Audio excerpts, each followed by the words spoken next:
Today we continue with our class Laws of Shabbos. Today is class number 66.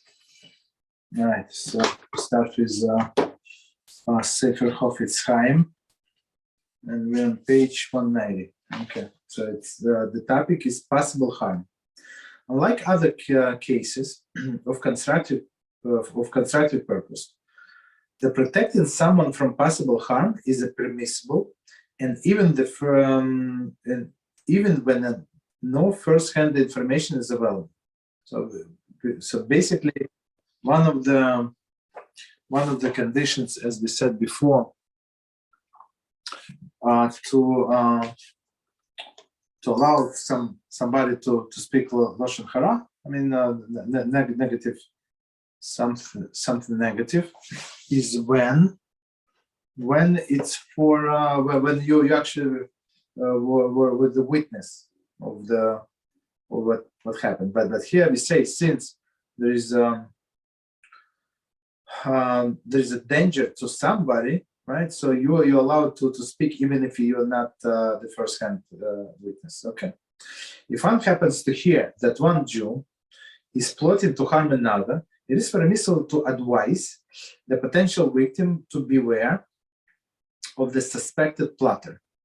Okay, so of course you say, I only heard, I'm not sure how true it is, but that's the information.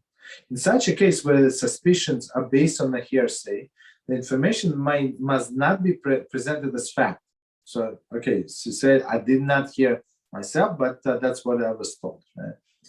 It should be clearly stated that the concern stems from unconfirmed second-hand information and may or may not be true. So that's very important to make this disclosure. The Chofetz Chaim maintains that although one who fails to warn his fellow Jew of impending danger is in violation of do not stand aside while your fellow's blood is being shed, this does not apply when one is unable to personally verify the danger does indeed exist. Okay. So one more time, one more time the sentence. The Chofetz Chaim maintained that although one who fails to warn his fellow Jew of impending danger is in violation, do not stand aside from aside while your fellow's blood is being shed, meaning that you knew or you had some information, right? This does not apply when one is unable to personally verify the danger does indeed exist. Nevertheless, it is proper to convey even the second-hand information. This might spare someone's harm. Okay, so basically, if you know that it's harm, so we are allowed to warn him. One must be certain to comply with the 7 rules of Torah when relating the necessary information. Okay, right, we stop here. So continue. Today we continue with. So we're in the middle of miraculous building.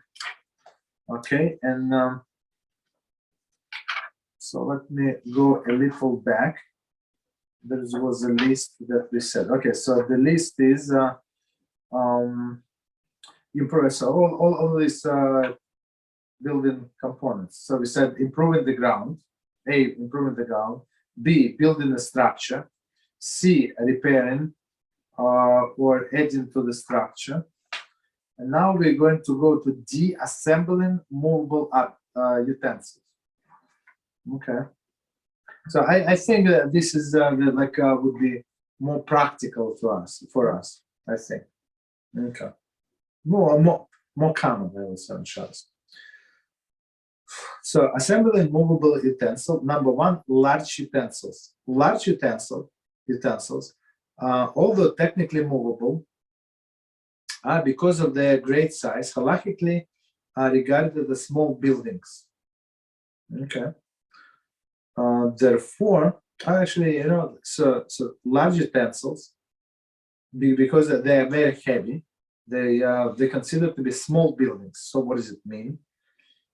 Commenting, the utensil that consists is considered large if it fits the measure 1 by 1 by 3 amos, cubits. The contemporary measure is between 0.33 to 0.57 cubic meters.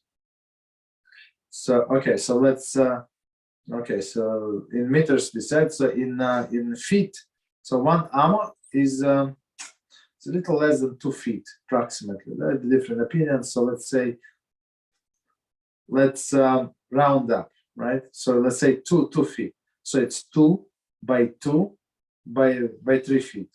So if so basically most of the, I would say, like bookcases, like your refrigerator, some like cabinets, all these things. Cabinets maybe not a good example because they're attached to the wall, but some freestanding furniture, right, would be in this category, small buildings. Therefore, with regard to the milacha of boneh is building, right? They share the law of structures built on the ground. So these large utensils, it's like separate buildings. It's like you building them on the ground if you assemble them together. Just at least, again, okay. Yeah, so basically there's this type of table where you can extend it, so on and so forth, right? You slide the sides of the table, okay? And it becomes longer. Then it comes with a set. And then there's a block you put in, and then, it makes the table longer, long story short. So that doesn't count as building, does it? Because that's the normal way to do it. Exactly. Okay, understood. Yeah. Just it is forbidden to build a full-fledged structure, even if the components are not tightly joined. As we said, if you put like wall from the bricks one on top of the other, right, that's forbidden, tightly joined. So 2, it is forbidden to assemble a large utensil, even if the components are not tightly joined. For example, if the sliding door of the large bookcase slip off the track, it may not be reinserted. Since a bookcase is a large utensil, adding even a loosely fitted door to it violate the melacha of building. So that's clear, right? So all of these things would be forbidden. Why? Because bookcase is large, and even though this door was there before Shabbos, so now, so it's broke. So now you cannot fix it because it's going to be the melacha of building. Okay. Number 2, small utensils. Torah and rabbinic prohibitions. Torah. Assembling a small utensil is forbidden under the melacha of building. However, the law of small utensils differs from the laws of large utensils in the following manner.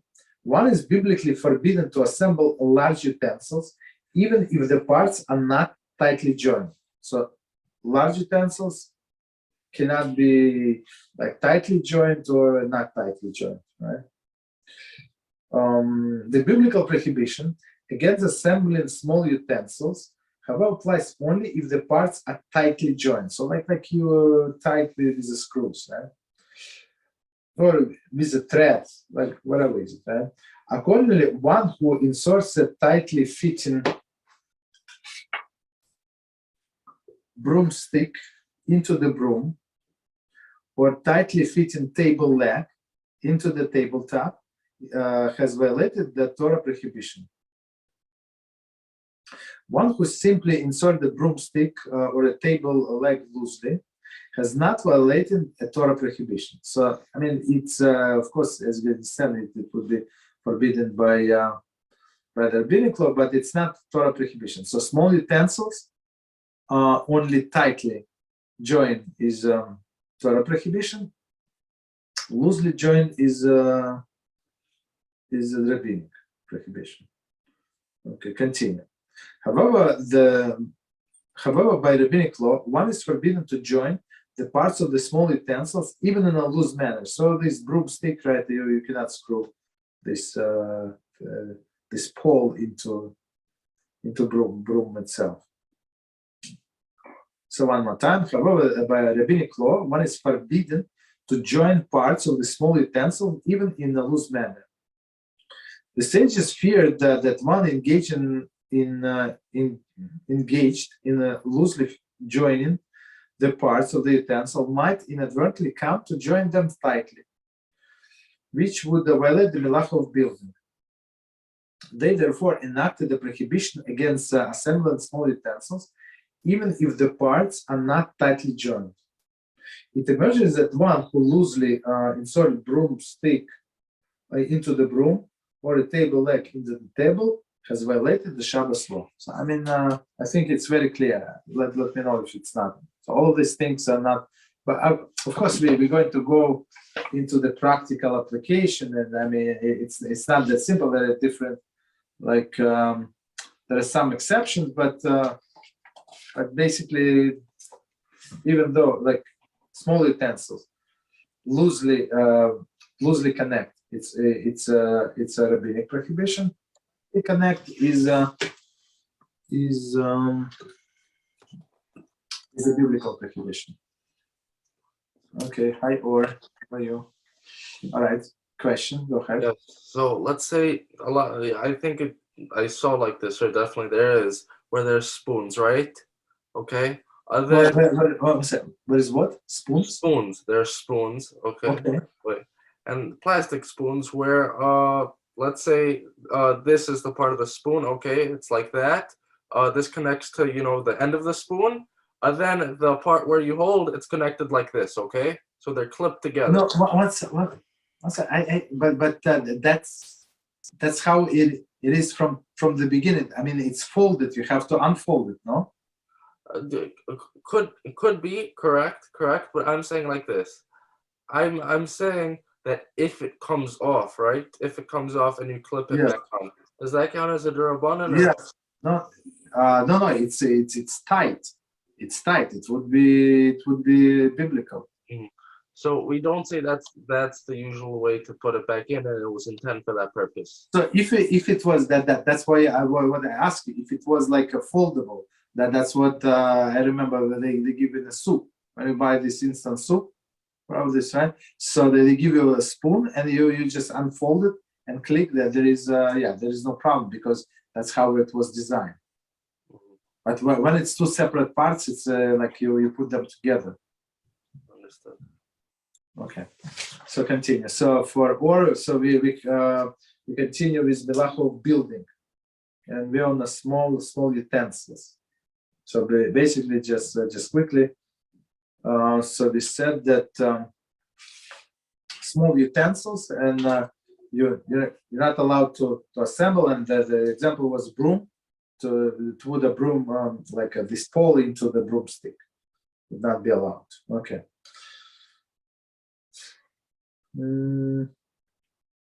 Okay, so let's. I'm not sure why did I turn the page.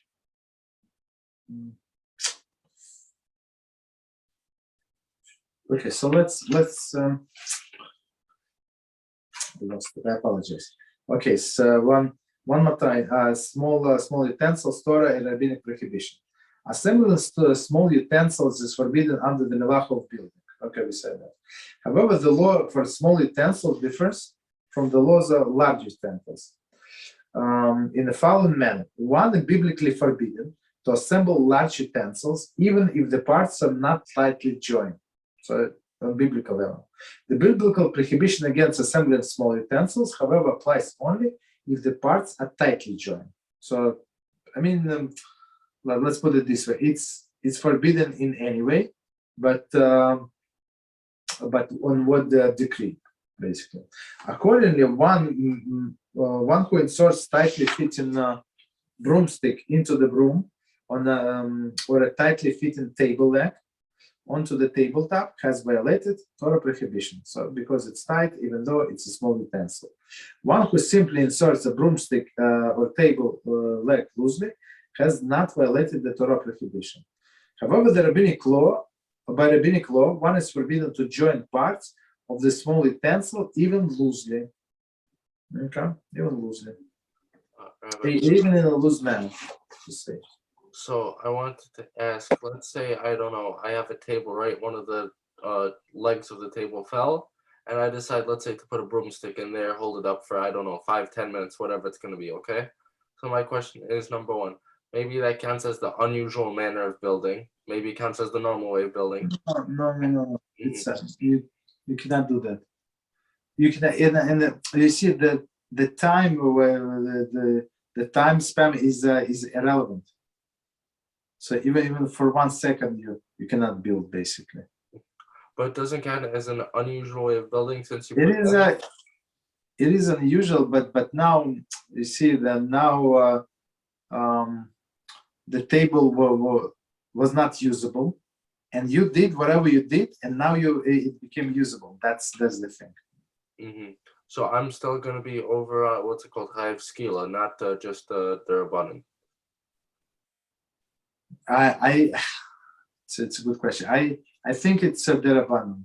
I don't think it's biblical, but I'm not sure 100%. So.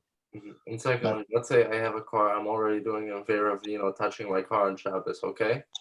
But then I decide to switch the tire, and what do I switch the tire with? Right, because the tire is already broken. Take the tire out. Then I put in another tire that's already flat. Okay, I put in a flat tire.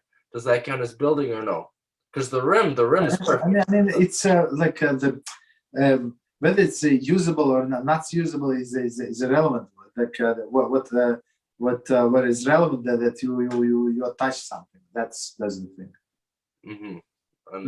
Maybe you're never going to use it. Like this example that we said, to put bricks on one on top of the other. So it's not real fence. I mean, who is it fence for? For ants, they're going through, like a squirrel is going to jump over, person is going to step over. So it's like no practical use, but still it is a biblical prohibition. Okay, continue. The sages feared that one engaged in loosely joining the parts of the utensil might inadvertently come to join them tightly. So basically, as always, our sages put for us these fences. So don't do this because it might bring you to this. So don't do loose connection because it might at some point you might do the tight connection. Or which would violate the melacha of building. They therefore enacted prohibition against assembling small utensils, even if the parts are not tightly joined. Okay. It emerges that one who loosely insert the broomstick into the broom or table leg into the tabletop has violated the Shabbos laws. Okay, that's actually what we said. So continue with B. Cases in which assembling small utensil is permitted. So of course there is exception. Okay, so Rabbi, in regards to, I don't know, let's say there's a fishing rod, okay, and the hook is actually attached to it, okay. Now the hook itself is loose, right? Because it moves, so on and so forth. So I wanted to know, by putting on that hook, let's say I take off the hook, put on the hook, okay. Now, since it's naturally supposed to be loose, that's the way it's supposed to be on the fishing rod, right? Does it count as, even if it's loose, it's going to be deraisa, since that's the usual way, or no? Or do we say it's loose, it's not? I'm trying to understand. So you try to put this hook on something. What are you trying to do with a hook? A hook isn't the best example, but I'll tell you this way simply. Okay. In regards to, let's say there's something where the usual way, right, is not like the leg of a table where it's placed firm, right, but where it's loose. In that regard, will it be a deraisa or will it be a derabanan? For small utensils, loose connection is always derabanan. Always, even if that's the way it's supposed to be built. Let's continue reading. We're going to see the examples, and in some cases that's if it's normal way of use, there is no problem whatsoever. I give you this example, like a chair, folding chair, you can unfold it. This folding table, you can unfold it. There is no problem. That's normal way of use. Understood. It's like there were no no legs at this table, but then now, like that there's some tables like with 4 separate legs. That's a smaller table. So you now it's not broken; they're attached, but you unfold it, and now you have legs. So it's not like you build the legs. It's not true. Okay, so it's no normal way of use. That's what you're trying to say. Okay, so let's continue. And Bizrat Hashem, so next page we go into the practical examples. I think we would be very clear what we're talking about. Okay, B. Cases in which assembling small utensils is permitted. Okay, number 1, where the parts of the utensils are never tightly joined. Okay. In case of the small utensils whose parts are not made to be tightly joined, one is permitted to reassemble it on Shabbos. Since the pieces of these utensils are never attached firmly, they are not regarded as single object. Right? So, okay. Therefore, assembling them does not violate the melacha of building. For example, one would be, an example would be threading a pendant into the necklace, or hanging a door of the small cabinet whose door is made to hang loosely on pegs. Okay, so let's go to the first one. So the first example, I think it's very straightforward. So you have a chain, and not us, Baruch Hashem, we don't wear chains, but a girl has a chain and she has a pendant. So of course it's loosely attached, so she can change the one every day. There is no problem. On Shabbos, there is no problem.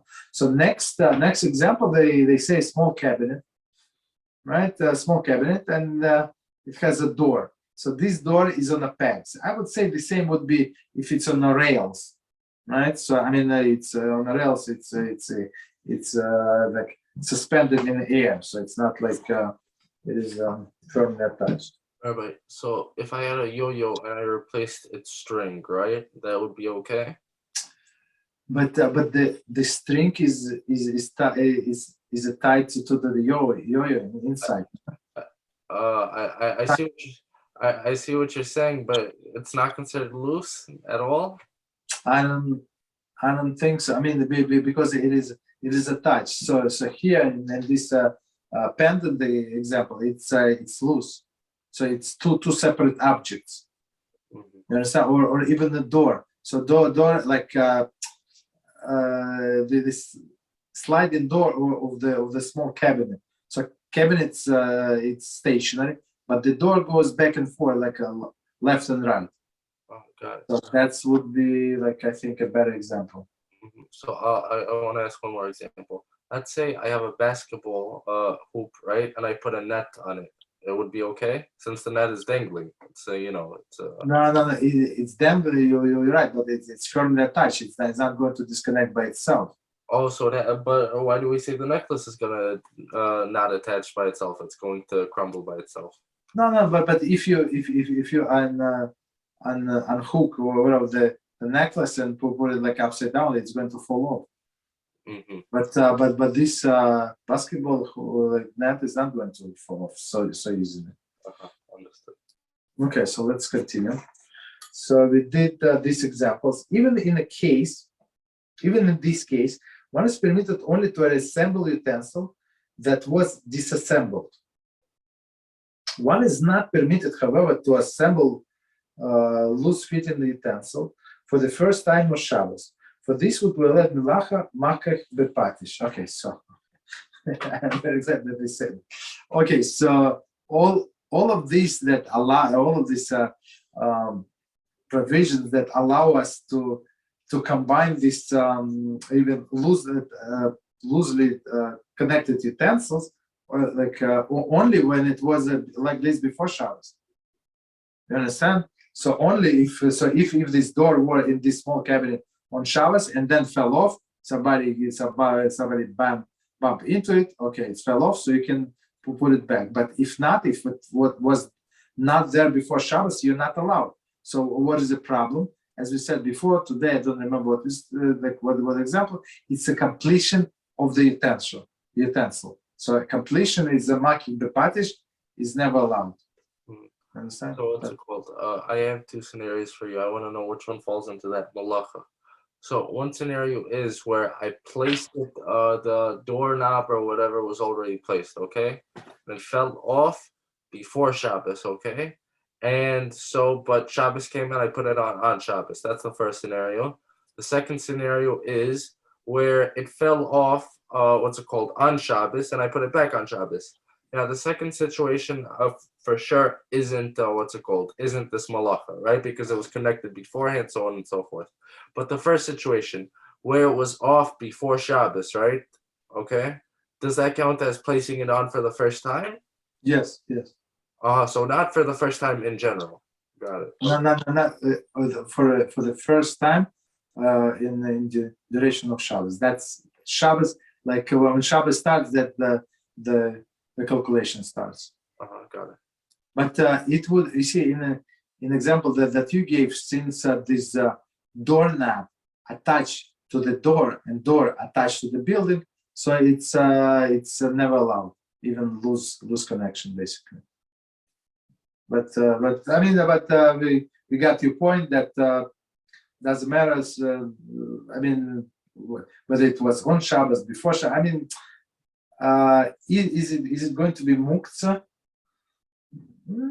I'm not sure. Probably not. Maybe you can use the doorknob for something else. I'm not sure. Okay. So number 2, whether utensil is made to be disassembled and reassembled. So that's, I think, is a case, as David asked us before about this table, right? So you have, I think this piece is called leaves, that you put like extension in the middle. So you have 5 more people coming. So you need to put this extension. Okay, that's what we call leaves. Okay, that's a normal way of use, as we said. Some authorities maintain that where the utensils normal use involves taking apart and then putting it together again, one is permitted even to tightly join the parts. For example, since the salt shaker is made to be open and closed, one is permitted to screw its cover on tightly. Before this is a utensil. I'm sorry, because this is utensil normal use, it is not regarded as a building. Same as all other small, like this other, not only salt and shaker, but with I don't know, with bottles and with everything. Normal way of use. Okay. If a chair was folded before Shabbos and I unfolded it, it doesn't count as building for the first time, no? And No, it's not normal way of use. Got it. Okay. Okay. Attaching a small utensil to a structure. That's a C. Okay. Different case. I have one. Please, yes. The other day was with my sugar container was empty, and I have the sugar bag, and I was with that how to refill, not to refill, if I can open the bag or the container is with a screw. One second. So okay, so the container, it has a screw. No. It has the upper part of the container is a screw. It can be a screw to. Screw. Okay, yeah, got it. So basically you put it like upside down, and then the screw. Yes. Got it. Okay. So there is no problem. As we said, that's how this utensil was built in the beginning. That's the design of that utensil. You understand? When you take the top off, when you unscrew the top, it's not like you're breaking it. You understand that's how it was designed. You unscrew the top, put the sugar in, close the top, and then you can use it. So there's no problem whatsoever. Yeah, go ahead. Sorry. Go ahead. What about the filling with sugar? Is it a melacha to fill a container with something? No. This is not the melacha. This is not the problem. But I guess the first step might be the problem. Opening the bag. Exactly, yes. And how would be the proper way to open a bag of sugar that is new? Exactly. Okay. So is it like a cardboard box? No, it's plastic. No, Plastic. Okay. So plastic is easier. So you just cut open whatever you want, but do not cut letters, and do not cut on when it's like sealed with in a factory. You And cannot do that. the portion that is to be cut is you must to cut entirely, or you must cut partially. No, Not yeah, to, partially is good, but make sure like that you're going to throw out this utensil after the use. If because you don't, I always having this issue, this doubt when opening packages of sugar, juice that is dried, and I don't know if you have to separate totally the piece that you cut, or you could partially. No, you can do partially. You can open as much as you need. You don't have to open completely. And if you open completely, is that a melacha? No. Oh. So you can do any way you want, but not just the thing is, as we said before, just we're going to repeat, do not cut through the letters, or even if it's drawings, like some meaningful pictures, right? So some pictures, so also you're not meaningful, I don't know, like people, animals, cars, whatever is that, so you're not allowed to cut. And do not open when it was glue shut with on a factory. So you have to take scissors and cut like a little beneath. Right. Usually when it says some authorities, it says we don't do this because what? Because stringent opinion. Long story short, right? Over here it doesn't say that. But okay, so, some of the, I mean, you're right.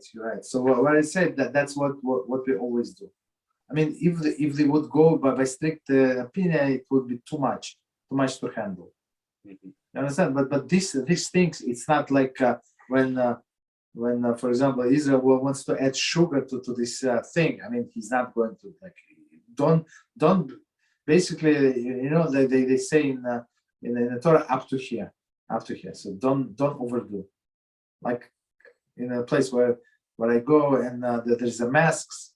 I mean, some people have to wear masks sometimes. So, and one person, he decided, a big hero. So he came up to another. It was like in this hall before before entering the shul, and another person told him, up to here, stop. I wear the mask, but I when I out of the shul, I want to take it off. Don't stop. You understand? Because if you overdo it in many things, people are going to throw out everything.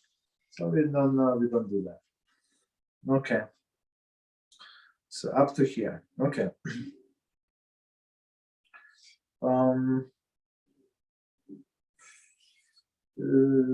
Just 1 second. Okay, so C, I'm not. I don't know what's going on with me today. Attaching small utensil to the structure. Okay. Attaching small utensil to the structure is regarding the building, the structure. Building the structure itself. This is a ramification in the case of utensil whose parts are always loosely joined, but which is attached to the wall of the building. Although assembling small utensil that is made to join loosely generally permitted, in this case it would be forbidden. For assembling the utensil, one is adding to the building, which is prohibited even if the added object is not firmly attached. Accordingly, if the loose-fitting sliding door comes off the track of a small bookcase attached to the wall of the house, one may not reinsert it. Since the bookcase is attached to the building, it is regarded as a part of the building. By resorting the door, one is added to the building. Okay, so let's let's try to picture this case. So they said even if it's small utensil, small, right? Small, and we said the small utensil we can join something loosely. Okay, no problem. Okay, we said that very nice. So, but but here is a different case. They say if the small utensil is attached to the structure, so it's not allowed to attach something to the small utensil even loosely. So the way I see, you have a cabinet, right? And the way I see it, it's like tall cabinet. It's a tall and thin cabinet, right? And maybe not that tall. So it's not basically it's not very stable. So the proper way to install this cabinet is attach it to the wall with a screws, or sometimes they give you when you buy such a utensil, not utensils, such a furniture, they give you like the metal wire, right? And they give you a screw to attach to the wall, and then the second part of the wire attached to this was a piece of furniture. So basically, it is attached to the wall through this wire, right? So in this case, this small utensil, the small cabinet, it's considered to be, even though it is small, halachically by measurement, it is small, but still it is attached to the wall. So now, if this door comes off, you're not allowed to put it back in. Make sense? Or no? Yes, Rabbi. In regards to, since we say that a portrait, a frame is muktzeh, right? I wanted to know if, let's say, I have a big portrait. I'm not sure if it's muktzeh. If it's not broken, I don't think it's muktzeh. Broken, yeah. I heard it's muktzeh. That's all. But if I put a picture frame in, right? A picture inside the frame, okay? Does that No, that's would be forbidden for sure. Does it count as building? It is building 100%. So you put it together, this small utensil, of course. Mm-hmm. But if you have, I'm not sure why I said. So if you have a picture, like not a picture frame. I mean, maybe I misunderstood. That's okay. So I meant if you have a paintings, for example, you have a painting, so you can hang it on the wall. You're not adding to the wall, unless if it's forever. So it could be a problem. But if it's like I don't know, for entertainment, like some people. I know people, my neighbors, they change furniture every week. I mean, they have this furniture in the storage, so they like to come to bring a new one, rearrange, take the old one to the storage, like crazy things. You understand?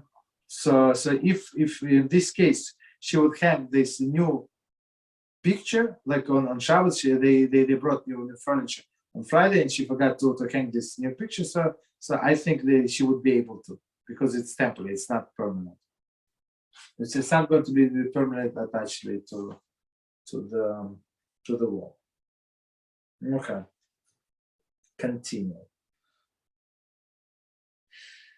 Okay, so number 3, utensils that fold and unfold. Okay, utensils that come pre-assembled and need only to be unfolded before using, may be unfolded on Shabbat, since the act of unfolding does not violate the joining parts.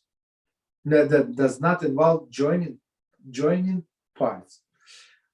It does not fall under the melacha of building, and it therefore is permitted. So the example, as we started the class, so we give this example of the spoon that comes with the instant soup, right? So when it's folded, then you unfold it, even click. It's for sure it is tight connection, but since it was designed like that, so there is no problem. Accordingly, one is permitted to set up the folded beds. Okay, here's an example. Chairs and tables on Shabbos, as well as a stroller. Okay, stroller, I mean, it's click. It would click, right, when you open up. Play pens and the like. Note, however, that in the case of the certain large utensils, unfolding them may be regarded as creating an oil. Oil meaning like a tent or something, which is forbidden on Shabbos. See chapter 31. So it's next chapter for details. So we're going to get to oil. Okay, continue. Part number 5. Practical applications of the prohibition to improve the ground on Shabbos. So we started from the beginning with A, right? Sprinkling sand or on mud. Okay. Sprinkling dry sand on muddy patch of the earth on Shabbos is prohibited. Right? So I mean, to look nice, or so nobody would sleep on mud, so that they want to put some sand, right? It's prohibited because the sand becomes a part of the ground and is intended to improve the ground. Sprinkling it in a form of is a form of the building. So I mean, very clear. Basically we improving the ground. So improving the ground is not always like dig and make it like perfectly leveled. No, even this is improving the ground. Rabbi, one thing, going back to utensils that fold and unfold.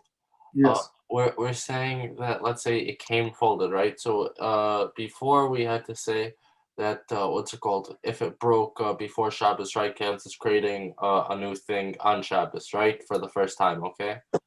On that malacha. But over here, if I'm unfolding it for the first time, it doesn't go against that malacha? No, because that's how it's. When it is folded, it's not considered to be broken. Understood.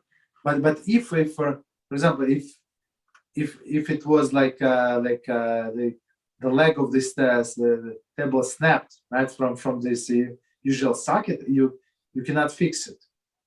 That's for sure. Got it. Right? Even if it's unfolded. Okay, this is forbidden. Okay, meaning this improvement of the ground. This is forbidden even if the person's intends to remove the sand later. I'm not sure how he would be able to remove, but okay. For we fear that he will end up leaving it there permanently. So that's in many cases that's the concern, that maybe he wants to do it temporarily, but he's going to leave it permanently. Okay, so let me see. Okay. Continue. One person, one is permitted to sprinkle sand over the patches of ice in order to prevent person from sleeping on it. So here is a different thing. So because of the danger, right, of sleeping on the ice, so it's like almost like pikuach nefesh, so a person can, fall and. Break a bone or something. So that's why they allowed us to sprinkle the sand on ice. Number 4, practical applications of the prohibition to add or repair an existing structure on Shabbat. So this is, I think, more practical to us. Okay, A, attaching objects to the wall, pounding nails into the wall. One is forbidden to pound nails onto the wall on Shabbos for 2 reasons. A, because by doing so, one adds to the building, and B, because it is forbidden to make holes in a structure on Shabbos. So two separate prohibitions. First, whatever this nail, it's for sure you're adding something to existing structure. That's for sure. And then making holes, I'm not sure if it's a holes or just breaking the structure. Maybe this is actually like maybe better description. It's nice. I don't think it's a whole issue. It's a breaking. Okay. Number 2, attaching hooks to a wall. An act of attaching hooks to the wall is one. The act of attaching hook to a wall is one of adding to the structure. So I mean, the wall is a structure, as we said, it's connected to the ground. And now, when I add anything to the structure, it's like I'm building. Therefore, it falls under the melacha of building. It falls under the melacha of building. Hooks. Right? It makes no difference whether the hook is screwed into the wall or attached with a nail or a glue. In all cases, it is forbidden. Okay, the same is true of rubber, adhesive, rubber, adhesive backed door stops, adhesive backed door stop, like these rubber things. One may not stick them onto wall on Shabbos. So basically, besides the problem was gluing, right? We're not supposed to. We're not allowed to glue things on Shabbos. It's one problem, but even bigger problem, as they say, you're attached to the wall. Number 3, pressing thumbtacks into the bulletin board. One may not press the thumbtacks into the bulletin board attached to the wall on Shabbos. Since the bulletin board is attached to the wall, it is a part of the structure. Therefore, one who press the thumbtack into it has added to the structure on Shabbos. So you have this bulletin board, like I don't know what material, like cork, right? And then not even cork, like whatever, some special material, bulletin board, and you put a piece of paper, and you put this needle, right? This needle to hold it in place, right? This piece of paper. So it's not allowed because this board attached to the wall, right? Wall attached to of course to the whole building, and now you attach this needle to this board.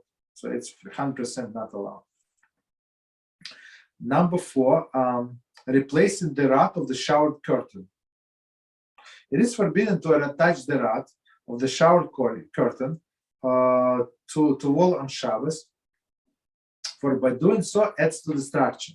So even though most of the shower curtain, they not they have a spring inside, so you just unscrew the spring and it's going to hold it in place, right? But since that's how you attached to the bathroom, so it's not allowed. It's building. So building, as we said, it's not necessarily like forever, right? It's not. Even if it's easily removable, still it's not allowed. Okay, so it's big structure, and so it's always biblical. Okay, so next one, number 5, replace. All right. Always, for example, in number 3, where we say it's attached, the bulletin board is attached to the wall.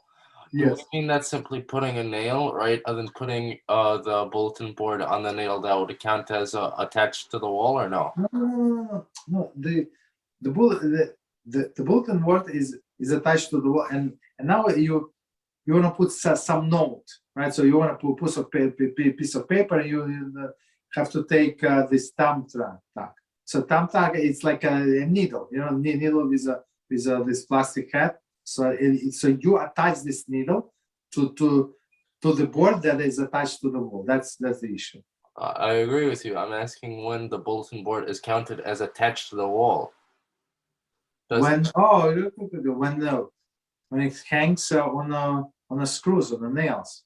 Oh, so just okay. Wait. So let's say even loosely. Yeah, go ahead. So if I have a picture, right, in a frame, and it's on a nail, and I put it on the nail once again, that counts as adding to the wall? Okay, if you one more time, if you have a picture, right, on a nail, but what is the picture on the nail? Like the picture frame is a frame, and it's like and there's like string on the bottom, on the back, so you hang it on a. That's a good question. No, I mean simply that what's it called? I put it over. Like I hang it over. Some kind of hook, like that is attached. A hook? Sure, we'll say a hook. Or some kind of brace. Yeah. Is attached to the wall? I think it is attached to the wall. But let's continue reading. So we can say about this painting then. So it is attached to the wall. Understood. I'm not sure. Let's. So good. let me think about it. Okay, so but let's continue and maybe we'll figure out. Okay, so continue. Replacing the cover of the baseboard heater. It is forbidden to replace the cover of the baseboard heater on Shabbos. Since the heater is attached to the wall, it is a part of the structure. Therefore, one who replaces the cover has added to the structure on Shabbos. Similarly, if the cover is loose, one may not tighten it on Shabbos. This falls into the category repairing existing structure. So you have a heater. So I have this kind of heaters. It's old style, so you have like cover, right? So, but if you need to bleed the air from the heater, you would remove the cover. You would bleed the valve and bleed the air, and then you would replace the cover. So basically, for example, I remove it before Shabbos, even on Shabbos for whatever reason. So I'm not allowed to put it back. Okay. Okay. So actually, that's number 6. It's what we're talking about. Hanging picture on the wall. According to many poskim, one is permitted to hang picture on the wall. You see. So okay. Of course, the picture must not fall into category of muktzah, right? On the wall on Shabbos, provided that the nail from which it is being suspended has already in a wall on Shabbos, since the picture is being hung strictly for decorative purposes. So that's the thing, right? It is regarded as a separate object and not as something added to the structure. So that's so you can show you to your friends who have told you that it's not true. So I remember that the picture was like exception, right? So when the way, if I remember correctly, if it's broken picture, so that's it. It becomes muktzah, right? Okay, you're not allowed to touch. But while it's still in good condition, so it's not like you add into to the wall. It's for decorative purposes, so it would be a different thing. Okay, go ahead. So only if it's broken, it's considered muktzah. I think so. Yes. Understood. Yes. And I'm trying to remember why what was the thing, because the person would the way if like that's my logical conclusion. It's not halakha. That's what that's what I'm thinking, because if it's an expensive picture, so the person might be tempted to fix it right then. Understand? That's why. So you say that it's muktzah. Understand? Okay, so let's do maybe a few more. So it says towel rack, paper, toilet paper holder. So you know these things. I mean, at least in olden days when they were like inserted on a springs, so they would be like not easily, but I mean removable, let's say. So number 7, towel rack, toilet paper holder. In the case of the towel rack, a whole bar is made to be removed and replaced. Okay. One is permitted to remove the bar, change the towel, and return the rack of the toilet to its holder. Okay. Since it is normal use for the utensil, it is not violation of melacha of building. Okay.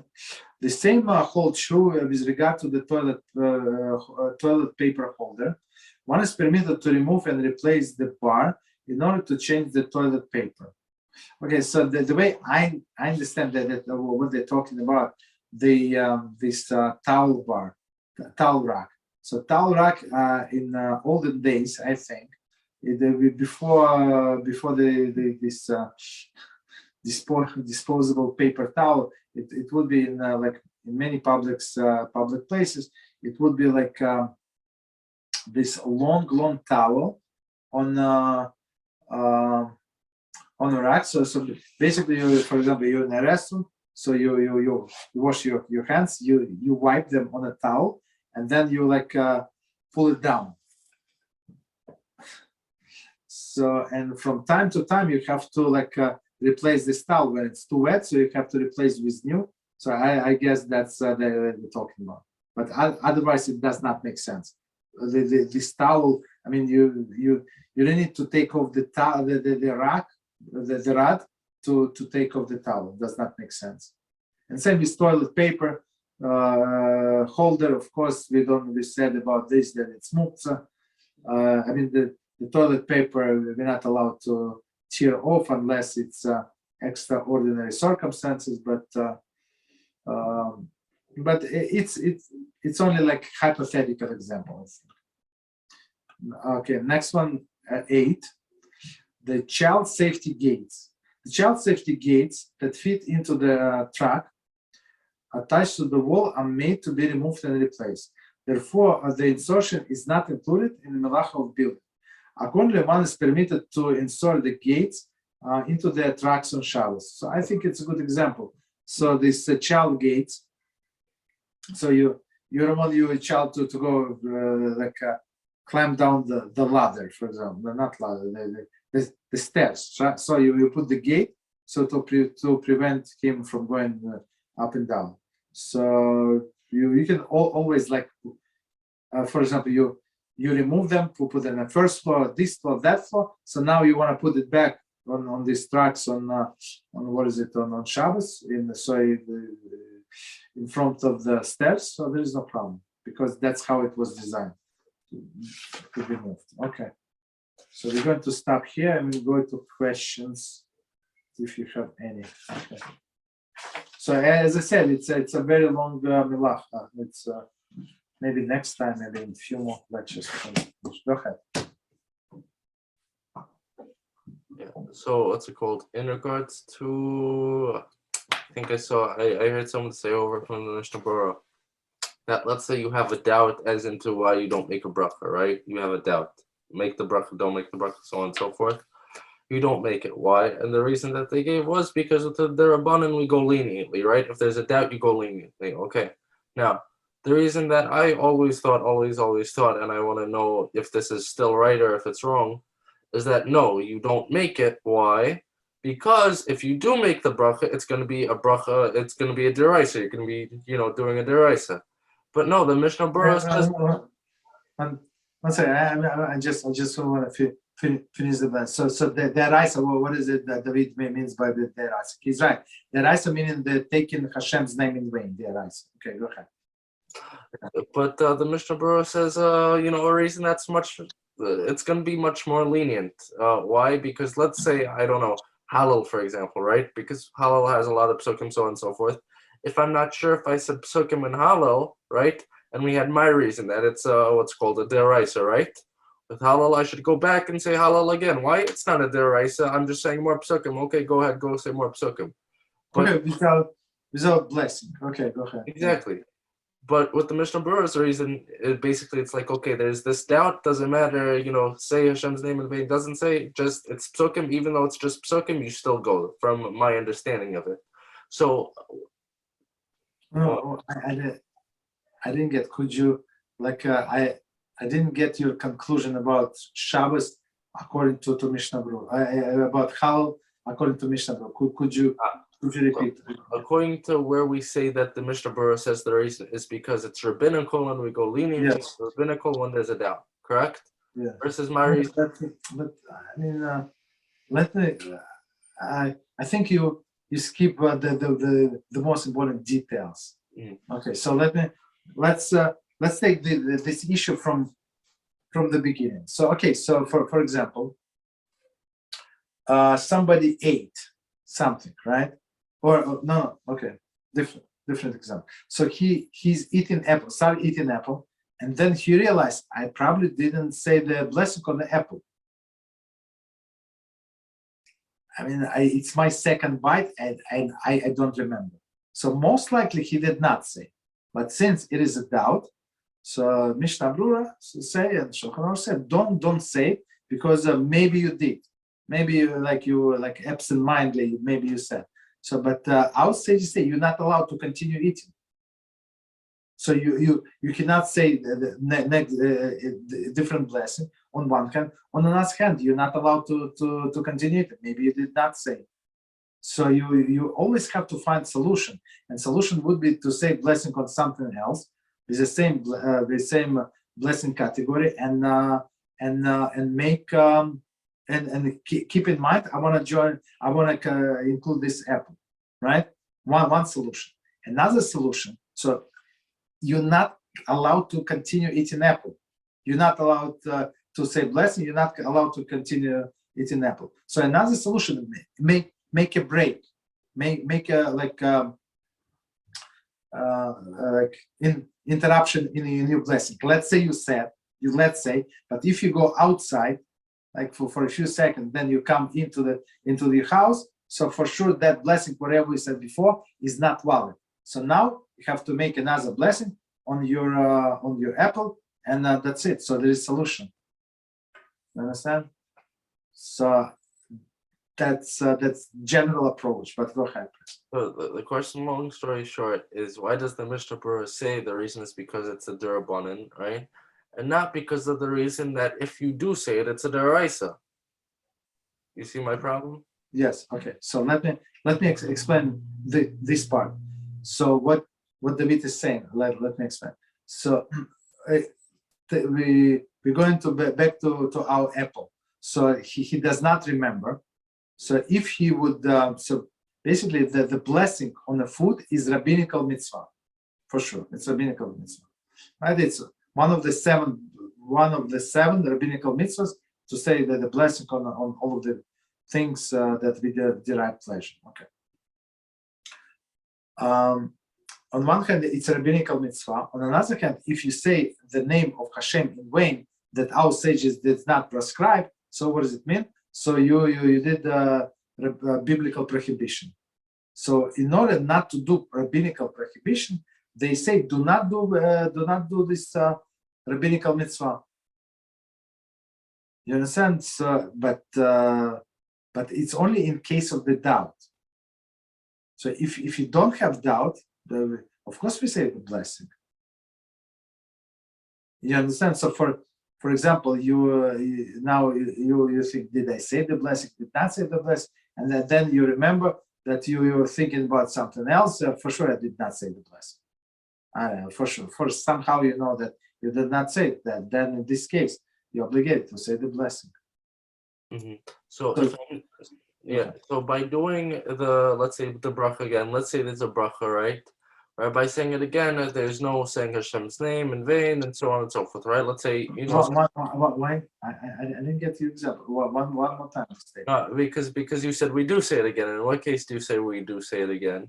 If he thought about it and he knows for sure I did not say. Oh. I was busy with something. I was writing I don't know, a note and I wanted to eat and I took an apple and I beat the apple. So of course I didn't, because I was busy with other things. So for sure I forgot, and now I'm going to say the blessing. Understood. Okay.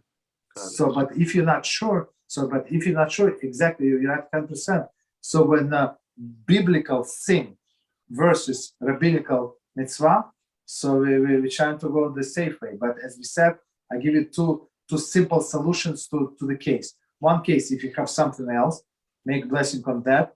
Keep in mind this. Or if you don't have, like you're somewhere, like got stuck outside somewhere, right? So you have only one apple. Don't eat it for a few minutes. Not few minutes. Change the location, come back, and the bracha original no longer valid. So you do the next blessing, new blessing on the same apple. That's it. Oh, what's it called? Okay, so next question is, now we don't right now, Bezras Hashem, one day we don't have the time to go through the Torah and all these, Mefarshim, so on and so forth, these Paiskim. So my question is like this. Usually we say if a Paisik agrees with you, some authority, so on and so forth, right? You don't say a bracha again, you don't do the mitzvah again because there's a problem, right?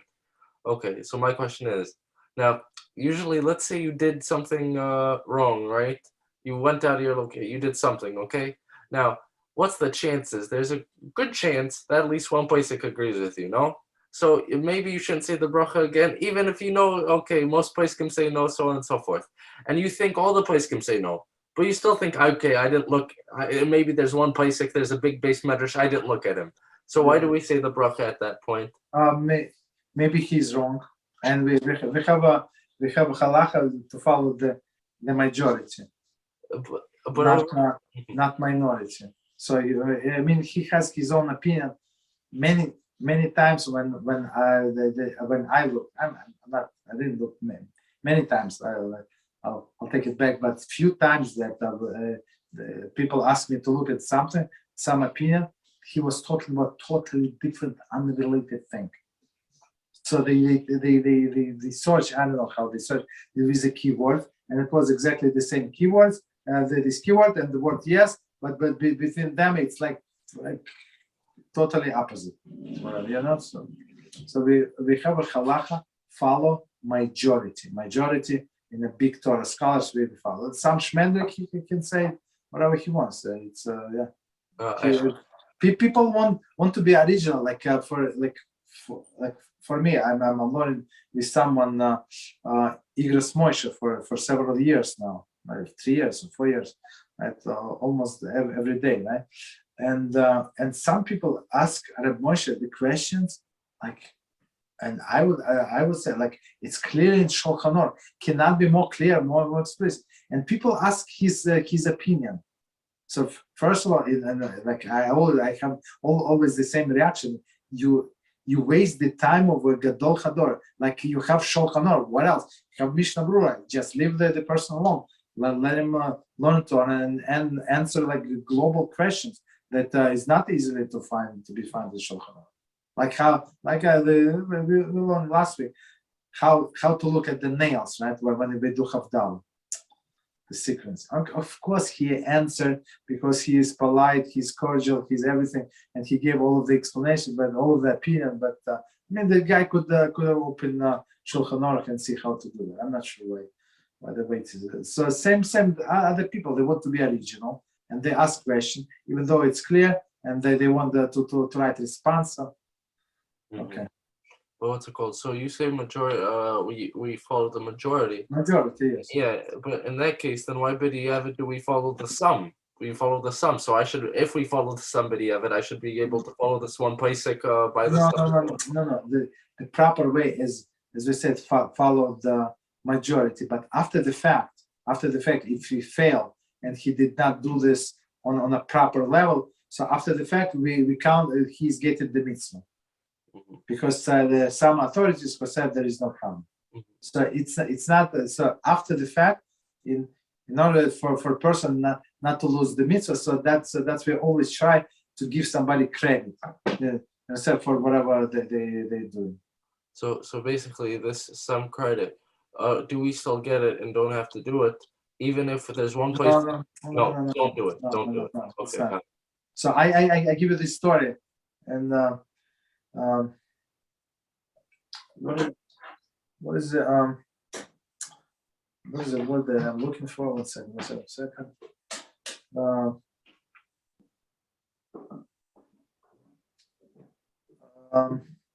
So there was one person, and he always said that there are authority that would agree. There are authorities out there that would agree with me. There is such a way. So they told him this case or not. Leave me alone. There are authorities that would agree with me that that's actually good. That's actually, and he was saying. And then after the fact, like after 120 years, he goes to Gehenna, right? And he said, whoa, I'm kosher Jew. No. He said, according to some authorities, this is actually Gan Eden. According to some authorities. So don't count on some authorities too much. So we try to go to the good place. And don't play with fire. Basically, it's many times it's not worth it. Like the difference between like going to this linear opinion. So in my mind, if you learn the proper way, and you accustomed to yourself to proper way, it would be very easy to do this. Okay, but always, but on one hand, do it for yourself. But you must know this linear opinion. Some authorities say so in order to help other people in different like difficult situations, like out of ordinary situations. Understand? But to ourselves we go straight. For others we can give him a lenient opinion, say that since you're in such and such situation, you can go by lenient, but Bizrat Hashem, you'll be able to follow the different opinion. What's it called? Okay, and so with Rabbi Yaron Reuven, right? I heard him saying before, many times I think he said it, that, you do a mitzvah just because you understand it, right? No schus, no reward at all. Why, you didn't do it for Hashem, so on and so forth. That's the consequence. So I was wondering, is there a consequence? It's not like, no, that's not what he said. So, meaning it says that we do mitzvah for the mitzvah's sake.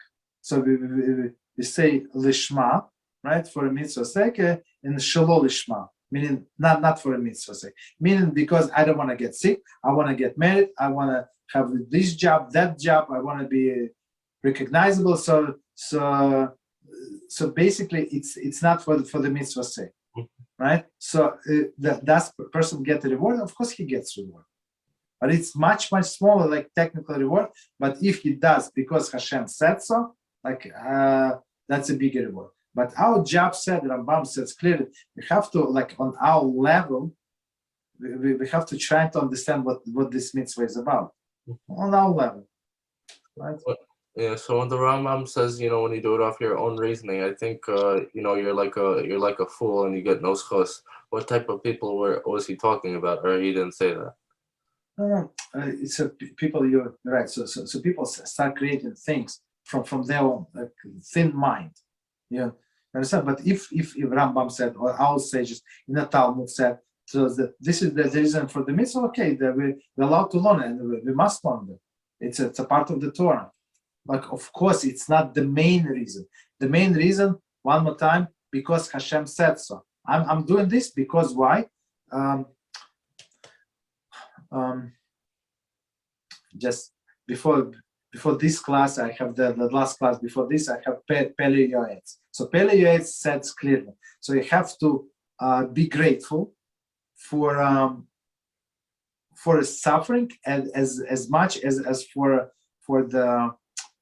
the good time, right? For a good time. Why? Because he says clearly, because it's will of Hashem. I'm doing the will of Hashem. He wants me to suffer. I'm going to gladly suffer. He wants me to enjoy. I'm going to gladly to enjoy. So you understand. So when you're doing for the sake of heaven, that's how our attitude it should be. It does not matter. Hashem wants me to do this, to do like Havdol. I don't know. Like I remember in my job, right? So there's a team of people. Right, you do this, and then that person is out. So I'm going to do that his job, even it's like it's for me it's 3 steps down. Right, it's like degrading. But I'm going to do it. I mean, we have the same team. That does not make any difference. He wants me to clean toilets. I'm going to clean toilets. He wants me to be I don't know, speaker in some I don't know, assembly. I'm going to be a speaker there. So whatever. I'm happy with anything. You understand? So because our set of mind is sort of Hashem. That's the thing. Understood. So my question was going to be, like we see over here, you get less reward because you do it when you just understand it, right? So my question No. Because you're trying to get some, so you have some ulterior motives. Got it. Okay. So because I heard that this mitzvah is a good sgula for parnasa. That's I'm going to do it very, very diligent. So of course, I mean, did he do mitzvah? Of course he did mitzvah. Is he going to get reward? Absolutely, but not as he would do like because Hashem said so. So that's why I was wondering. In regards to, I'll give you an example of certain hashkafa points, right? Now, a person can agree with you as much as you want, the many Rishonim or whatever, but really, first you have the view, right? And then you have the Rishon, not the other way around. For example, I was thinking it's weird, people on Shabbos, they always study Rashi Chumash, right? Always study Rashi. But the thing is, you bring them a Rashi on Tehillim saying, Gehenna is eternal, they have these other opinions. So are there any consequences to having that type of hashkafa where, usually they follow this opinion, but when it goes against their way of thinking, they follow another opinion? Mm-hmm. So Chumash with Rashi is one. It's one of the mitzvahs that we have to finish the weekly portion with targum and twice weekly portion and once targum, right? And some say so you can do with Rashi. So if you do translation, if you do it in English, so we say they say twice in English and once you read in Rashi. Okay. So if they don't want to read, I mean, what can you do with them? I mean, that's their loss. It's like I give this example. So you were reading a magazine and you saw that this product, this Coca-Cola is not good for you. They did this research, that research, and many people died, and the cancer, schmencer, all of these side effects, right? And you bring this to that person and said, look, buddy, I know like you drink three cans of Coca-Cola a day. So here's I think this would be beneficial for you, right? And they say, I reject it. I don't want to listen to it. So basically, he rejected. But at the end of the time, like after a few years, Chas v'shalom, when he develops this condition, medical condition, and the doctor said, you know, sir, go home, prepare. You can eat chocolate as much as you want. In 3 weeks, you are basically you're going to meet your maker. He said, why? What's going on? Oh, you know, because looks like you drank too much Coca-Cola. So now he cannot say like it's impossible for him to undo it. Yeah, you understand? So people by rejecting, by brushing somebody off, they think that they're clean now. No, the damage is there. If they continue to acting like that, the damage is they only like increase the damage to themselves. So that's true. Yeah. Okay. And last thing. So long story short, because we know the Rambam says that, you know, if you're next to a Hashem and you have nowhere else to go, you go to the desert, right? You have to move to the desert. So I wanted to know what's worse for a person, being next to a Hashem, right? Or let's say being next to Rabbanim who wear, let's say, you know, black coats, nice big black coats, so on and so forth, but talk on Kaddish, which, you know, and so on and so forth. I mean, this on Kaddish, I don't know, but at least maybe that's my conclusion. Maybe they spoke about like some emergency things that we do not know. So basically, if it's only one thing, it's wrong with them, and it's not every time, from time to time. So many people fail. So I would go say stick with them. But this is showing that's their core. That's they don't know the different life. So stay to Rabbanim. Stick to Rabbanim. Understood. Okay. Do we say that even if last thing? So let's say I can either be two places. Desert isn't an option. Okay, I'm already on an island. And we have what's it called? We have the Rabbanim, right? And we have the Rishayim. The thing is, with the Rabbanim, I'm doing a din deraisa. Why? Because I'm bearing a grudge against them. Well, you're talking in Kaddish, you know, chutzpah, so on and so forth. So what? It's better for me to keep bearing that grudge, right? You try to stop it, you know, read enough Musar. Or should I go next to the Rishayim and be with them? No, the Rishayim are never good. So let's say I have only one issue. So first of all, bearing grudge is not good because it's a big biblical prohibition, not allowed. So they talking during the Kaddish, I would say it's maybe it's also biblical because it says and my sanctuary you have to revere.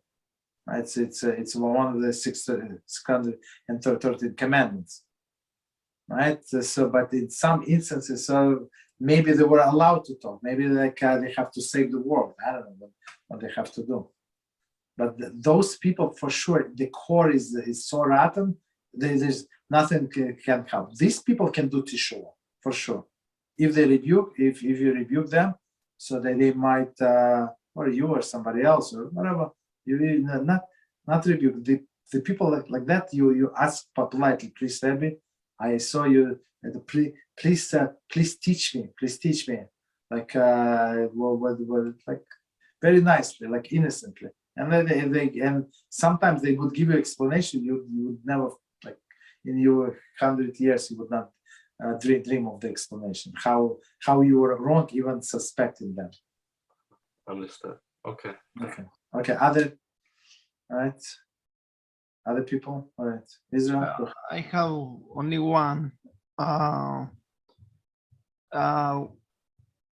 If, for example, Noahide, I heard that Noahide that who observe the universal laws just because it makes sense to them is a fool and won't get any reward.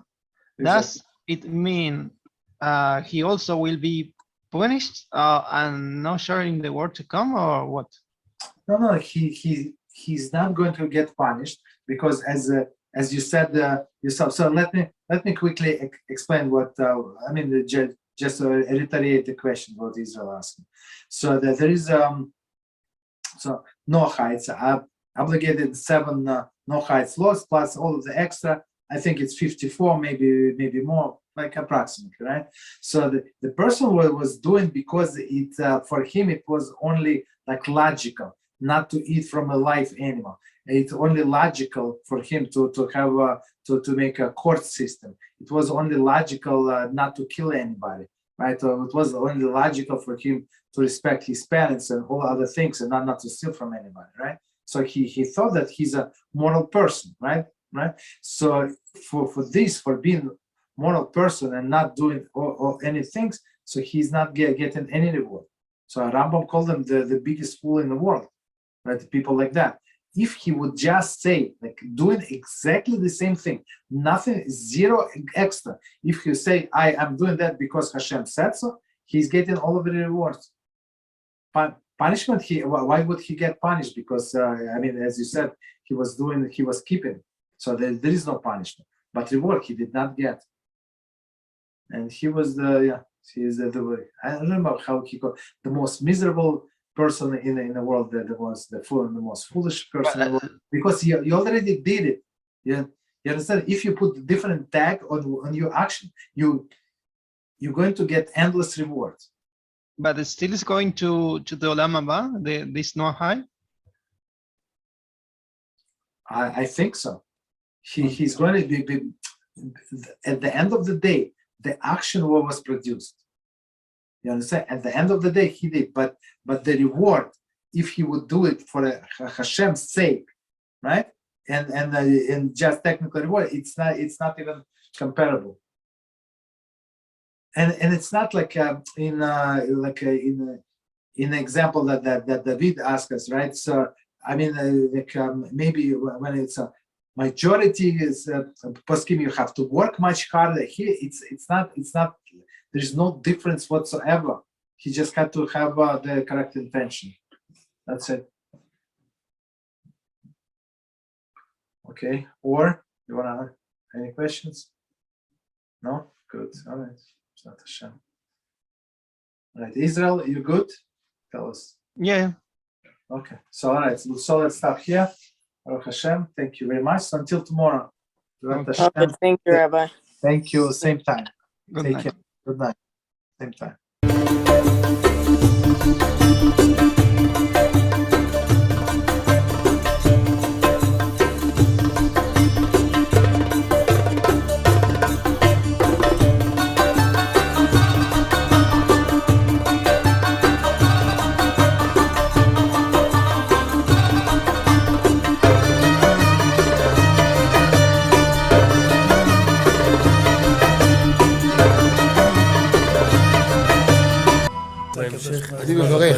אני מברך את הרבנים, רגע.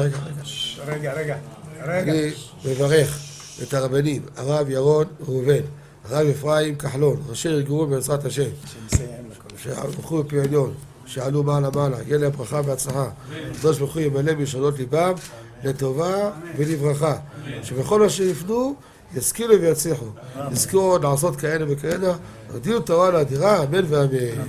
בעזרת השם רשת בכל הארץ. הוא היהודי הזה, הוא היה מיליונר, סגר את כל הביזנס, אמר אני משקיע פה בעולמה של תורה. איפה הוא גר? בפלורידה. פלורידה, איפה זה פלורידה? באמריקה. במיימי. כן, ליד. אנחנו שם עכשיו הולכים להקים קהילה ספרדית. קהילה ספרדית גדולה. תעבירו מה שבירכתי אותו. כן, קהילה ספרדית גדולה.